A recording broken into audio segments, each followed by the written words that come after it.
Le domaine des sciences et de technologie de l'université de Thyssen-Sult vient de se doter d'une nouvelle spécialité, unique en Algérie. Il s'agit de la spécialité technologie, organisation et sécurité des transports. Cette spécialité fait partie de la filière ingénierie des transports, que l'on retrouve auparavant dans un seul et unique établissement universitaire en Algérie, dans l'université de Constantine. Désormais cette filière vient de s'ajouter aux 4 filières déjà existantes à la faculté des sciences et de la technologie de l'université de Thyssen-Sult. Tout d'abord, il faudra expliquer qu'est-ce que c'est l'ingénierie des transports. L'ingénierie des transports est la mise en pratique de principes technologiques et scientifiques à la planification, la conception, l'exploitation et la gestion des systèmes et installations destinés aux moyens de transport, en vue de garantir la sécurité, l'efficacité, la rapidité, le confort, la commodité du transport de personnes et de marchandises. Plus particulièrement, le spécialiste en transport étudie et élabore des projets très divers, liés au déplacement de personnes et de marchandises sur les diverses voies de circulation, routières, ferroviaires, aériennes et maritimes. Des projets aussi, liés au stationnement de véhicules, aux espaces piétonniers ou réservés au transport non motorisé. Il réalise aussi des études qui tiennent compte de l'environnement, de la sécurité et du confort des réseaux de transport publics et privés. Il planifie les offres, puis collabore à la réalisation des infrastructures. La conception de projets de transport, sur la base de modèles et de simulations, permettra aux spécialistes d'appréhender la problématique générale des transports des personnes et des marchandises. D'étudier les différents paramètres en relation avec le tracé, le réseau existant, le coût, la sécurité, le bruit, les polluants atmosphériques et bien d'autres.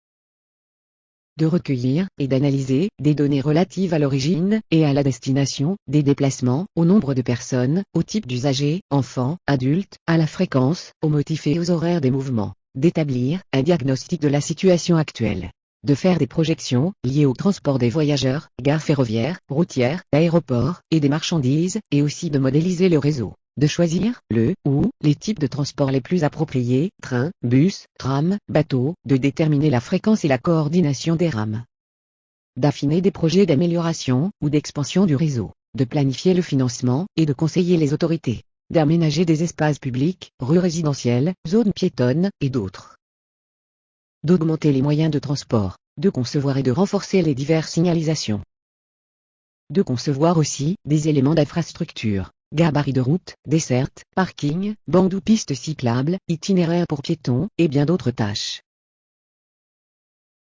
Le spécialiste en transport participe à des groupes pluridisciplinaires pour évaluer l'impact de l'implantation d'un mode, une technologie ou d'une infrastructure de transport.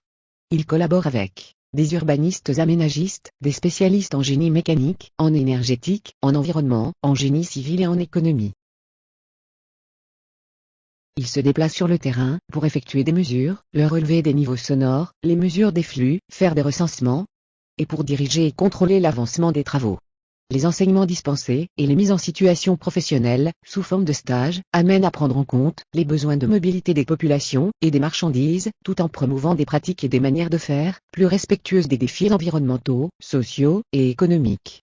L'étudiant est orienté vers cette filière à partir du 3e semestre. S3.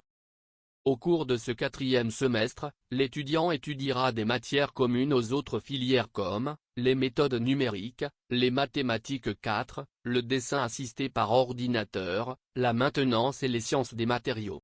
Il étudiera également des matières spécialement établies pour la nouvelle spécialité, comme introduction à la recherche opérationnelle, la théorie de la fiabilité et les bases de données. En plus, un stage en milieu professionnel est prévu pour l'étudiant en ce 4e semestre. Les enseignements dominants de la nouvelle spécialité, technologie, organisation et sécurité des transports en S5, sont la recherche opérationnelle, appliquée au transport, énergie et propulsion, théorie du trafic et du transport, pollution et protection de l'environnement, la sûreté des transports, et enfin, la conception des routes et voies de communication.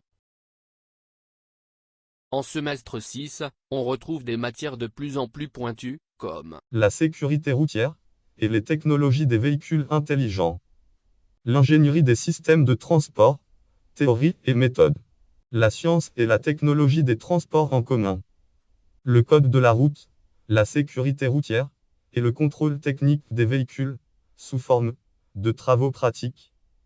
Et enfin, en ce dernier semestre, la matière transport et aménagement du territoire. Dans quel établissement le licencié dans la nouvelle spécialité peut-il exercer? Le licencié dans la nouvelle spécialité peut exercer dans les entreprises publiques et privées qui activent dans le secteur des transports urbains, ferroviaires et maritimes. Il peut aussi exercer dans les directions, services et bureaux des transports urbains et suburbains. Et enfin, dans les stations et agences de contrôle technique des véhicules roulants. Était là une petite présentation pour vous donner une idée sur la nouvelle licence professionnalisante habilitée par l'Université de Thyssen-Sils. Si vous êtes tenté par cette nouvelle spécialité, rejoignez-nous le moment. Faites vite. Le nombre de places est très limité. Si vous avez des questions, n'hésitez pas à nous contacter via l'adresse électronique affichée.